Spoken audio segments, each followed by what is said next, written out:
اعوذ باللہ من الشیطان الرجیم بسم اللہ الرحمن الرحیم یا ایہا الناس، اے لوگو، کلو، کھاؤ، مما، اس میں سے جو فی الارض، زمین میں ہے، حلالاً، حلال، طیباً، پاکیزہ۔ اے لوگو، کھاؤ اس میں سے جو زمین میں ہے، حلال، پاکیزہ۔ ولا تتبعوا، اور پیروی نہ کرو، خطوات الشیطان، شیطان کے قدموں کی۔ خطوات، خطوتن کی جمع ہے۔ خطوتن، دو قدموں کے درمیانی فاصلے کو کہا جاتا ہے۔ قدموں کے درمیانی فاصلے کو خطوہ کہا جاتا ہے۔ مطلب یہ ہے کہ شیطان کے نقش قدم پر نہ چلو۔ ولا تتبعوا، اور مت پیروی کرو، خطوات الشیطان، شیطان کے قدموں کی۔ انہو، بے شک وہ، لکم، تمہارے لیے، عدو، دشمن ہے، مبین، کھلا۔ اور مت پیروی کرو شیطان کی کہ بے شک وہ تمہارا کھلا دشمن ہے۔ سارے انسانوں کو حلال اور پاکیزہ کھانے کا حکم دیا ہے۔ حلال، جو اللہ رب العزت نے حلال کیا، اور پاکیزہ، کہ جو جائز ذرائع سے حاصل کیا جائے۔ کسی اور کی ملکیت میں کوئی چیز اگر حلال بھی ہے تو وہ پاکیزہ نہیں ہے جب تک ہم اسے جائز ذریعے سے حاصل نہ کر لیں۔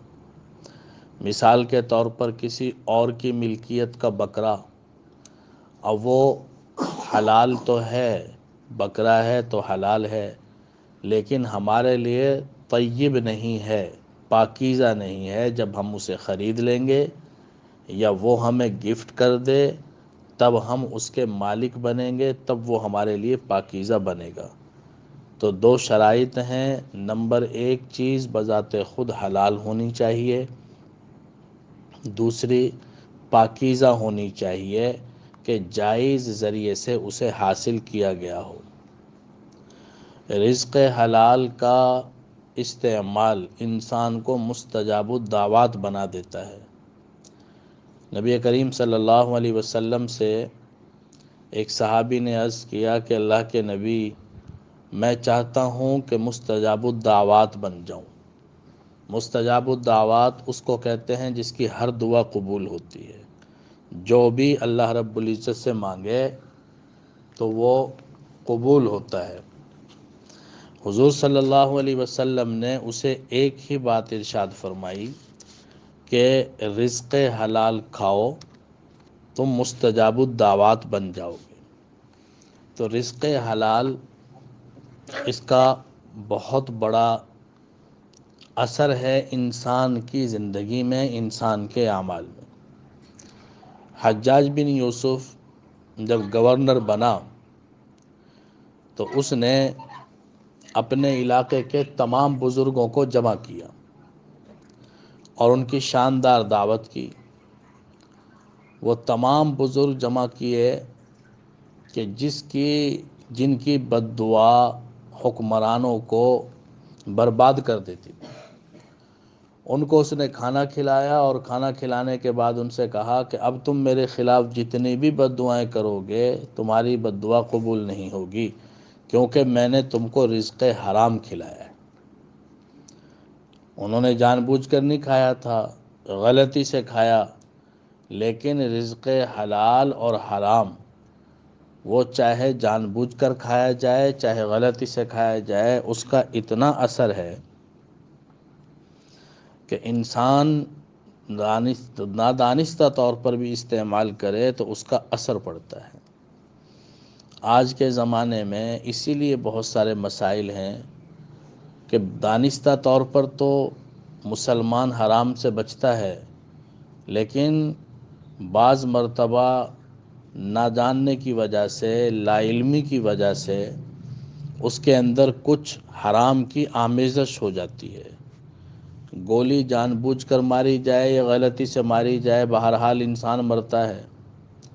زہر جان بوجھ کر کھایا جائے یا غلطی سے کھایا جائے، بہرحال اثر کرتا ہے اور انسان مرتا ہے۔ حلال اور حرام جان بوجھ کر کھائے جائیں یا غلطی سے کھائے جائیں، بہرحال اپنا اثر رکھتے ہیں۔ ہندوستان میں ماضی قریب میں ایک بزرگ ہوا کرتے تھے، عام انسان تھے، اللہ والے تھے۔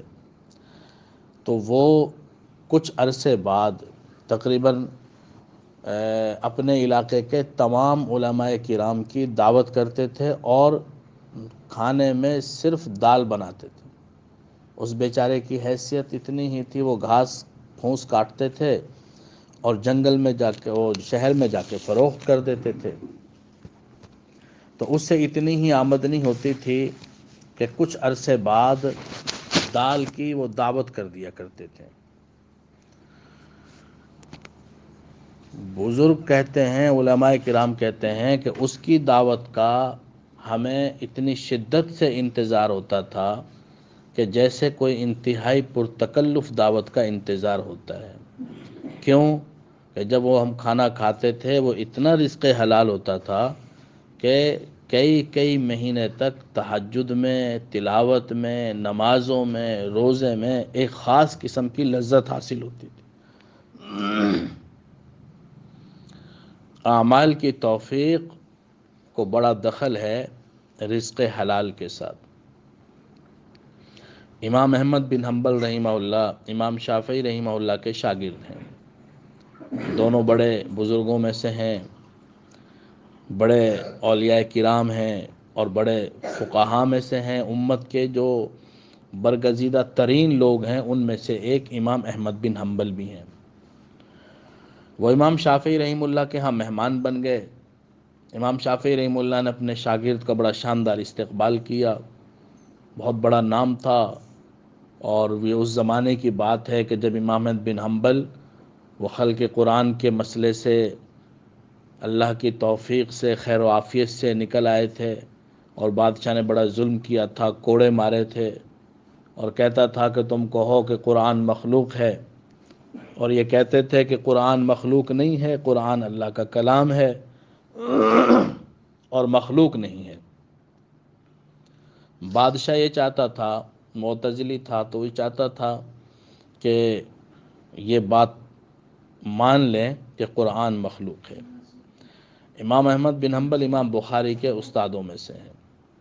امام بخاری فرماتے ہیں کہ میرے استاذ کو اس قدر سخت کوڑے لگائے گئے، اگر کسی ہاتھی کو لگائے جاتے تو وہ چنگھاڑتا ہوا جنگل کی طرف چلا جاتا، لیکن وہ انہوں نے برداشت کیے۔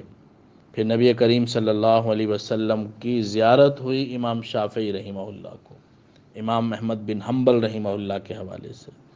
انہوں نے پھر ان کی دعوت کی، بلایا، تو حضرت گئے اور ان کے ہاں رات کا کھانا کھایا، رات گزاری، اور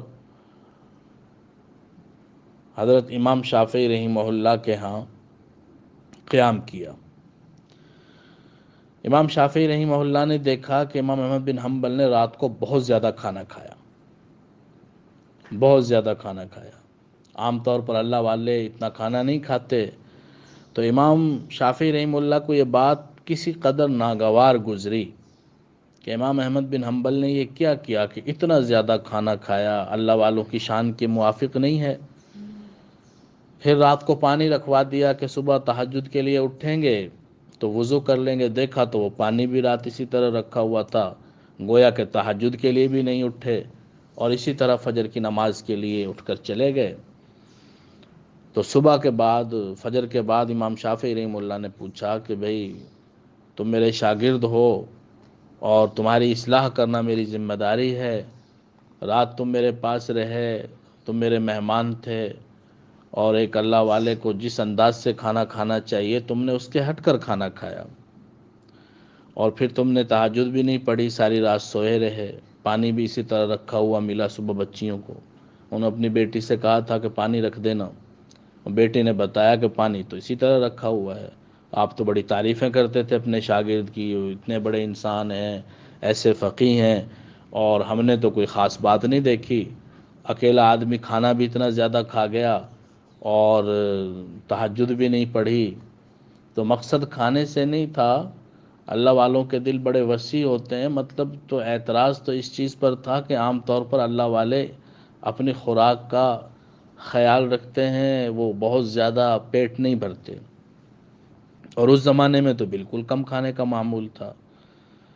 جب امام شافعی رحمہ اللہ نے پوچھا تو امام احمد بن حنبل رحمہ اللہ نے وضاحت فرمایا کہ آپ کا کھانا اتنا بابرکت تھا اور اتنا حلال تھا، اس میں اتنا یہ پاکیزہ رزق تھا کہ اللہ رب العزت نے مجھے دکھایا کہ کھانے کے اوپر نور کی بارش ہو رہی تھی، تو میں کھانا نہیں کھایا، میں نے تو اس نور کو اپنے پیٹ میں بھرنے کے لیے کہ زیادہ سے زیادہ نور میرے اندر چلا جائے، میں کھانا اتنا زیادہ نہ کھاتا ہوں، نہ میری عادت ہے، لیکن میں نے اپنے پیٹ کو اس نور سے بھرنے کے لیے زیادہ سے زیادہ کھانا کھایا۔ اللہ تعالیٰ نے میرے اوپر کھول دیا، میں نے دیکھا کہ کھانے کے اوپر اس رزق حلال پر انوارات کی بارش ہو رہی ہے۔ اور رہی یہ بات کہ تہجد کے لیے نہیں اٹھا اور نماز نہیں پڑھی، میں نے تہجد کی، وضو نہیں کیا، پانی اسی طرح رکھا رہا، کہ تو وہ کھانا اتنا بابرکت تھا کہ ساری رات میری مسائل پر غور و خوض میں گزری، اور ایک رات میں فجر تک 1000 مسائل میں نے قرآن سے نکالے، میں سویا ہی نہیں۔ جب سویا نہیں تو وضو بھی نہیں ٹوٹا، تو جب وضو نہیں ٹوٹا تو وضو کرنے کی ضرورت کیا تھی؟ تو یہ رزق حلال کے اثرات ہیں۔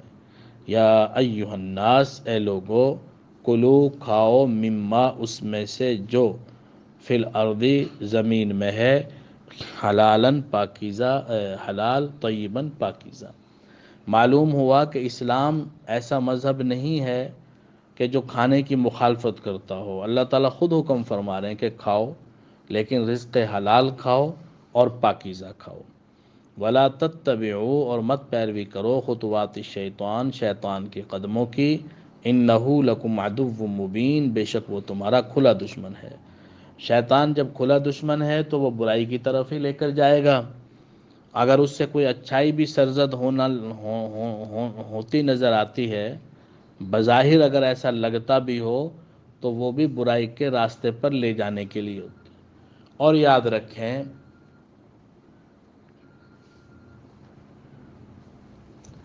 اور یہ بات یاد رکھیں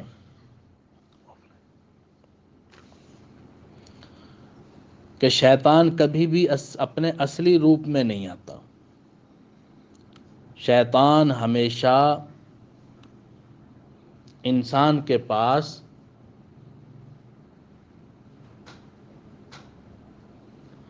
کسی ایسی شکل میں آتا ہے کہ جسے انسان قبول کر لے۔ دوست کی شکل میں آئے گا، ماں باپ کی شکل میں آئے گا، کسی خیر خواہ کی شکل میں آئے گا۔ جو آدمی بھی غلط مشورہ دے، غلط راستے پر ڈالے، سمجھ لیں کہ شیطان اس کے ذریعے سے ورغلا رہا ہے۔ وہ خود تو نہیں آتا سامنے، وہ کسی نہ کسی کے ذہن میں بات ڈالتا ہے۔ حدیث میں آتا ہے کہ شیطان ہر وقت دل کے اندر وسوسے ڈالتا رہتا ہے، انسان ذکر کرتا ہے تو پیچھے ہٹ جاتا ہے، ورنہ وہ ہر وقت یہی کام کرتا رہتا ہے۔ اور ایک فرشتہ ہے جو خیر کی باتیں دل کے اندر ڈالتا رہتا ہے، خیر کی باتیں دل کے اندر ڈالتا رہتا ہے۔ تو ایک طرف شیطان ہے جو برائی کی باتیں دل میں ڈالتا ہے، اور ایک طرف خیر کا فرشتہ ہے جو اچھائی کی باتیں دل میں ڈالتا ہے۔ تو بعض مرتبہ براہ راست ڈالتا ہے اور بعض مرتبہ کسی کے ذریعے سے ڈالتا ہے۔ اس لیے ہمیشہ یہ دیکھیں کہ بات کرنے والا بات ٹھیک کہہ رہا ہے یا غلط کہہ رہا ہے، وہ کتنا ہی خیر خواہ کیوں نہ ہو۔ بعض مرتبہ بالکل مخلص دوست بھی، آپ کا بہت قریبی بھی، آپ کو غلط راستے پر ڈالنے کی کوشش کرے گا۔ وہ آپ سے مخلص ہے، لیکن اس وقت شیطان اس کے دل میں غلط بات ڈال رہا ہے اور آپ کو بہکانے کی کوشش کر رہا ہے۔ اسی لیے اگلی آیت میں فرمایا، انما، سوائے اس کے کوئی بات نہیں، یأمرکم، وہ حکم دیتا ہے تم کو، سوائے اس کے کوئی بات نہیں کہ وہ حکم دیتا ہے تم کو بالسوء برائی کا، والفحشاء اور بے حیائی کا، وہ حکم دیتا ہے تم کو برائی کا اور بے حیائی کا، وَأَن تَقُولُوا اور یہ کہ کہو تم علی اللہ اللہ پر ما لا تعلمون جو تم نہیں جانتے۔ تین باتوں کا حکم دیتا ہے، سو، فحشا اور یہ کہ اللہ کے بارے میں وہ کہو جو تم نہیں جانتے۔ قول کا صلہ جب علی آ جائے تو معنی افترا ہو جاتا ہے، بہتان باندھنا۔ قول کا صلہ، قال یقول کا جب لفظ کہیں بھی آ جائے اور اس کے بعد علی آتا ہو تو اس کا معنی بہتان باندھنا ہوتا ہے، افترا کرنا ہوتا ہے۔ انما یامرکم وہ حکم دیتا ہے تم کو بالسوء برائی کا، والفحشاء اور بے حیائی کا۔ سوء چھوٹے درجے کی برائی ہے اور فحشاء بڑے درجے کی برائی ہے۔ سوء چھوٹے درجے کی، فحشاء بڑے درجے کی۔ وَأَن تَقُولُوا اور یہ کہ کہو تم علی اللہ اللہ پر، یہ کہ بہتان باندھو اللہ پر، ما اس چیز کا لا تعلمون جو تم نہیں جانتے، یعنی اللہ کے بارے میں ان چیزوں کی نسبت کرو اللہ کی طرف جو تم نہیں جانتے، مطلب کہ اللہ رب العزت نے وحی کے ذریعے، نبی کے ذریعے اس چیز کو نہیں بتایا، اس چیز کی اجازت نہیں دی۔ اللہ کی طرف ان چیزوں کی نسبت کرنا کہ جو اللہ تعالیٰ نے نہیں بتائیں، اللہ کی طرف ان باتوں کو منسوب کرنا کہ جو اللہ کے نبی نے نہیں بتائیں، تو اللہ رب العزت کی معرفت، تعریف، پہچان ہم اپنے طور پر نہیں کر سکتے، وہ تو اللہ رب العزت نے جیسا بتا دیا ہے ہم اللہ کا تعارف ویسا ہی کر سکتے ہیں۔ وَإِذَا قِيلَ اور جب کہا جاتا ہے لہم ان سے، اتبعوا کہ پیروی کرو تم، ما اس کی، انزل اللہ جو اتارا اللہ نے۔ وَإِذَا قِيلَ اور جب کہا جاتا ہے لہم ان سے، اتبعوا کہ پیروی کرو، ما اس چیز کی، انزل اللہ جو اتارا ہے اللہ نے، قالو تو کہتے ہیں، بلکہ، نتبعو ہم پیروی کریں گے، قالو تو کہتے ہیں، بل نتبعو ہم پیروی کریں گے، ما اس کی، الفینا کہ پایا ہم نے، علیہ اس پر، آباءنا اپنے آباء و اجداد کو، ہم پیروی کریں گے اس کی کہ پایا ہم نے اس پر اپنے آباء و اجداد کو۔ اولو کان کیا اگر ہوں، آباؤہم ان کے آبا، ان کے باپ دادے، کیا اگر ہوں ان کے باپ دادے، لا یعقلون کہ عقل نہ رکھتے ہوں، شیئن کسی چیز کی، کیا اگر ہوں ان کے باپ دادے کہ عقل نہ رکھتے ہوں کسی چیز کی، ولا یہتدون اور نہ ہدایت یافتہ ہوں۔ مشرکین مکہ سے جب کہا جاتا تھا کہ اللہ تعالیٰ نے جو کچھ نازل کیا ہے اس پر ایمان لاؤ، تو کہتے تھے کہ نہیں، ہم تو اس کو مانتے ہیں، اس کی پیروی کرتے ہیں جو کچھ جس پر ہم نے اپنے آباء و اجداد کو پایا ہے، جس پر ہم نے اپنے باپ دادوں کو پایا ہے۔ تو اللہ تعالیٰ نے فرمایا کیا اس صورت میں بھی اپنے باپ دادوں کی پیروی کریں گے جبکہ ان کو عقل نام کی کوئی چیز نہ ہو اور ہدایت یافتہ نہ ہو؟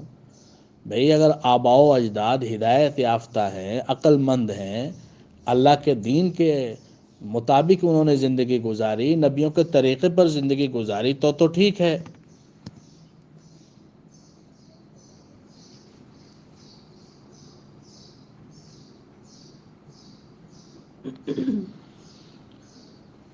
اگر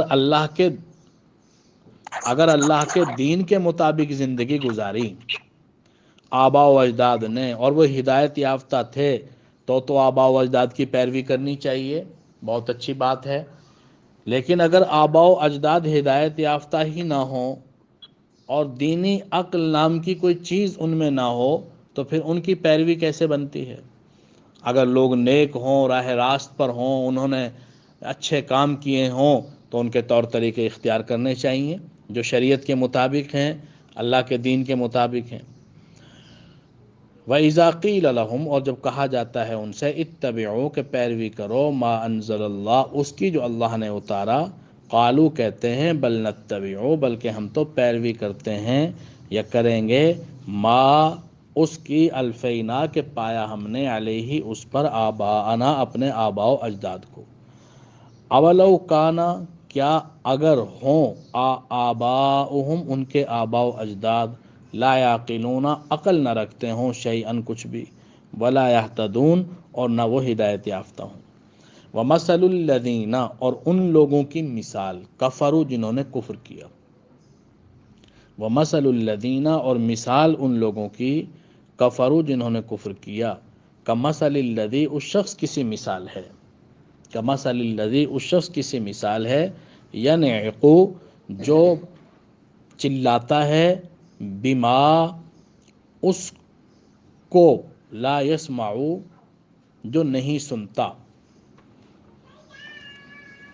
الا مگر دعاءن پکارنے کو و نداءن اور بلانے کو. ومثل الذین اور مثال ان لوگوں کی کفروا جنہوں نے کفر کیا کمثل الذی اس شخص کی سی مثال ہے ینعق کہ جو چلاتا ہے بما اس کے پیچھے لا یسمع کہ جو نہیں سنتا الا دعاءن مگر پکارنے کو و نداءن اور بلانے کو. سمن بہرے ہیں بکمن گونگے ہیں عمیٌ اندھے ہیں فہم پس وہ لا یعقلون عقل نہیں رکھتے. اللہ رب العزت یہ فرما رہے ہیں کہ ان مشرکین کا حال تو ایسا ہے جیسے جانوروں کا حال ہوتا ہے کہ اگر جانوروں کا مالک ان کو پیچھے سے بلاتا ہے تو وہ سوائے آواز کے اور چیخنے چلانے کے اور کچھ نہیں سنتے، مطلب ان کی سمجھ میں کچھ نہیں آتا. اب ایک گدھے کو، ایک بھینس کو، ایک بکری کو کوئی آدمی بلانے والا بلائے تو ان کے کان تو ہوتے ہیں، ان کو سنتا تو ہے، کوئی چیخ رہا ہے پیچھے سے، کوئی بلا رہا ہے، کوئی آواز دے رہا ہے، لیکن وہ اس کی بات کو نہیں سمجھتے. تو ان کی مثال جانوروں جیسی ہی ہے کہ نبی کریم صلی اللہ علیہ وسلم ان کو بلاتے ہیں نیک راستے کی طرف، ہدایت کی طرف، بس ان کے کانوں میں آواز تو جاتی ہے لیکن یہ حق بات سننے سے بہرے ہیں، حق بات بولنے سے گونگے ہیں، حق بات دیکھنے سے اندھے ہیں، بس یہ عقل نہیں رکھتے. یا ایھا الذین آمنو اے ایمان والو کلو کھاؤ من طیبات ان پاکیزہ چیزوں سے ما رزقناکم جو ہم نے تم کو رزق دیا. یا ایھا الذین آمنو اے ایمان والو کلو کھاؤ من طیبات ان پاکیزہ چیزوں سے ما رزقناکم جو ہم نے تم کو رزق دیا. وشکرو اور شکر ادا کرو للہ اللہ کا ان کنتم اگر ہو تم ایاہو اس کی تعبدون عبادت کرتے. ان کنتم اگر ہو تم ایاہو اسی کی تعبدون عبادت کرتے. کہ اے ایمان والو اللہ رب العزت نے جو پاکیزہ چیزیں دی ہیں وہ کھاؤ اور اللہ تعالیٰ کا شکر ادا کرو اگر تم اس کی عبادت کرتے ہو. مشرکین نے کچھ حلال اور حرام اپنی مرضی کے بنائے ہوئے تھے. جس چیز کو جی چاہتا تھا حلال کر دیتے تھے اور جس چیز کو جی چاہتا تھا حرام کر دیتے. حلال حرام کے ان کے اپنے پیمانے تھے. تو اللہ رب العزت نے پہلے تو حلال کی اہمیت بیان فرمائی کہ حلال اور پاکیزہ کھاؤ، اور پھر فرمایا کہ حرام کی ہوئی چیزیں وہ نہیں جو تم کہتے ہو، بلکہ حرام چیزیں وہ ہیں جو ہم نے قرآن میں بیان کی ہیں. وہ کیا؟ انما سوائے اس کے کوئی بات نہیں، حرما حرام کی اس نے، یعنی اللہ نے، حرما حرام کی اس نے، علیکم تم پر، حرام کیا اس نے تم پر، المیتۃ مردار کو، حرام کیا اس نے تم پر مردار کو. مردار کسے کہتے ہیں؟ کہ جس کو ذبح نہ کیا جائے، اپنی موت آپ مر جائے، گر کے مر جائے، لڑک کے مر جائے، گلا گھٹنے سے مر جائے، یا ذبح تو کیا جائے لیکن اللہ کا نام نہ لیا جائے، وہ مردار ہے.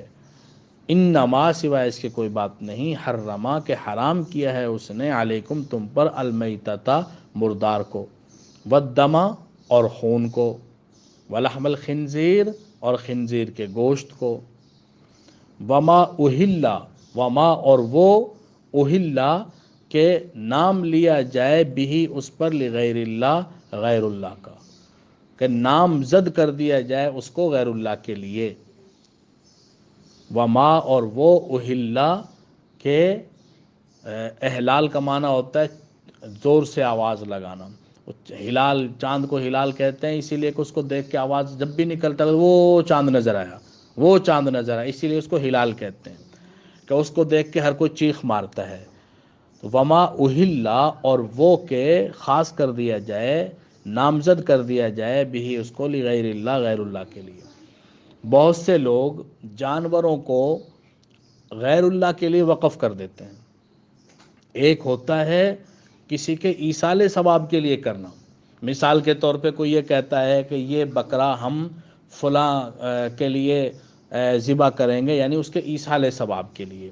مثال کے طور پہ اپنے کوئی دنیا سے چلا گیا، اس کو اجر و ثواب پہنچانے کے لیے ہم یہ ذبح کریں گے۔ اور ایک ہوتا ہے کہ اس کا نام، جیسے کسی پیر فقیر کے نام لگا دیتے ہیں، شیخ عبد القادر جیلانی نور اللہ مرقدہ کے نام لگا دیا۔ کوئی بھی جانور، کوئی بھی چیز غیر اللہ کے نام نہیں کی جا سکتی۔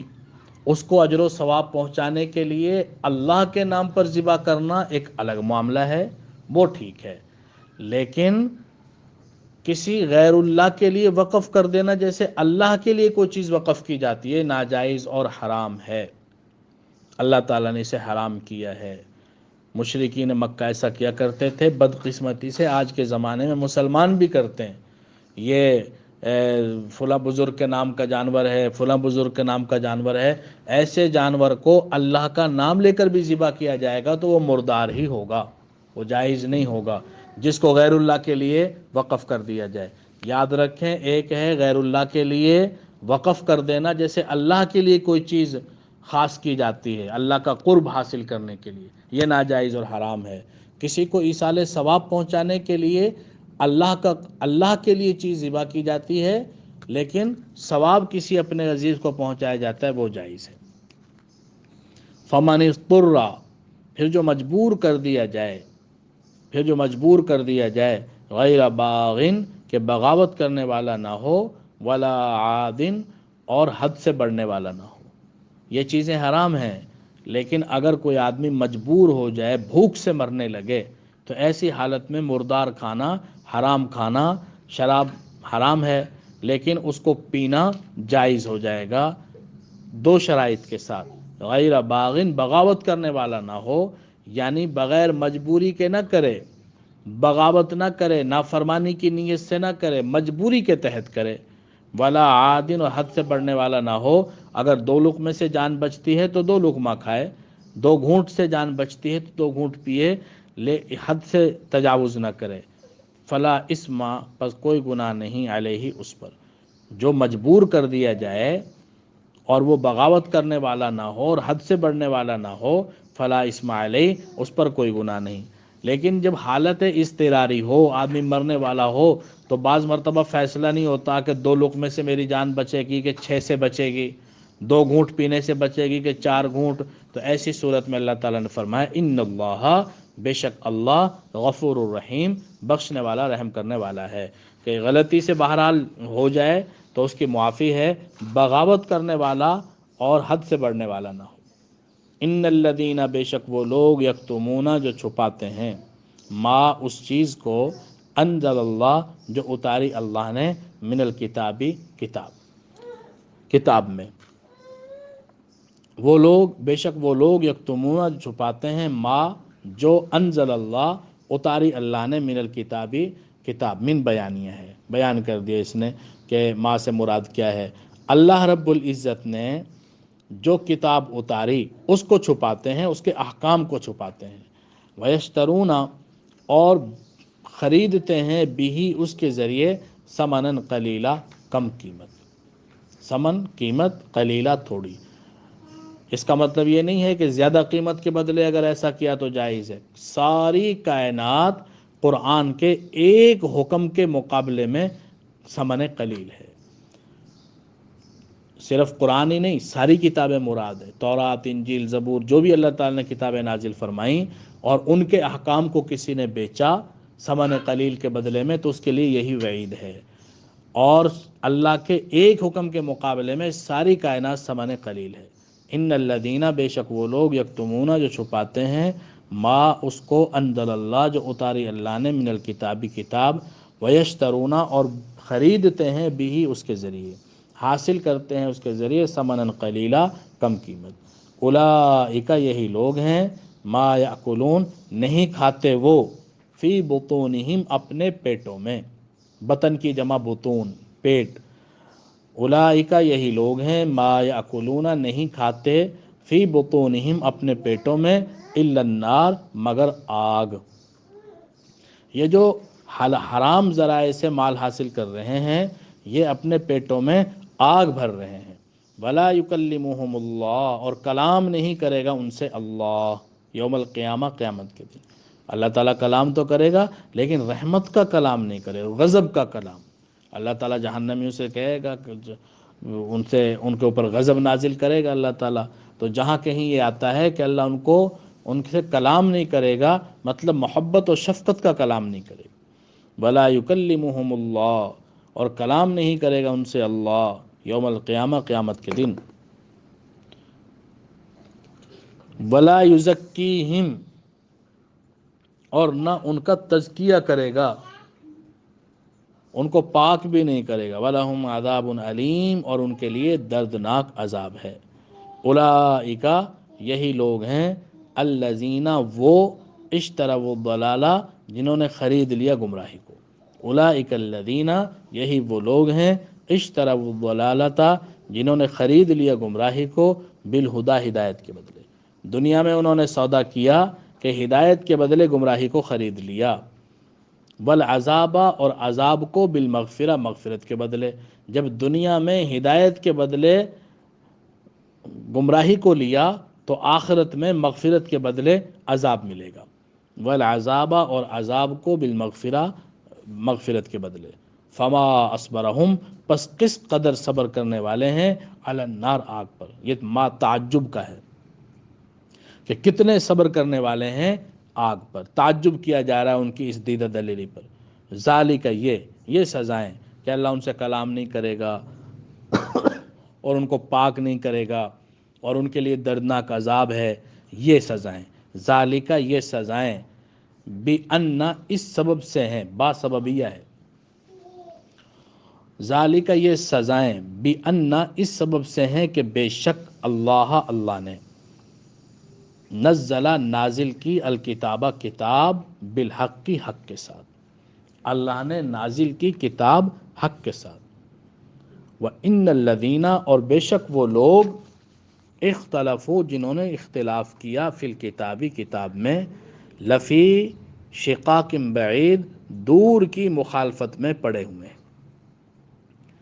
اور بے شک وہ لوگ جنہوں نے اختلاف کیا کتاب میں، دور کی مخالفت میں پڑے ہوئے، شقاق مخالفت، بعید دور کی۔ تو یہ سزائیں ان کو اس لیے ملیں گی کہ اللہ رب العزت نے حق کے ساتھ کتاب نازل کی، ان کو ماننا چاہیے تھا، لیکن یہ اختلاف میں، گمراہی میں دور جا پڑے۔ اب یہ اس کی سزا ہے کہ قیامت کے دن اللہ تعالیٰ ان کو عذاب دے گا اور ان سے کلام نہیں کیا جائے گا اور ان کو پاک بھی نہیں کیا جائے گا۔ تو اللہ تعالیٰ ہمیں عمل کی توفیق نصیب فرمائے۔ وما علینا الا البلاغ۔ قرآن کی آواز میں سنغمہ لا تک نہ تو، اندر سے بھی ہو جا ہرا، کھلنے سے پہلے مسکرا، گرنے سے پہلے ہی سنبھل، حیا علی خیر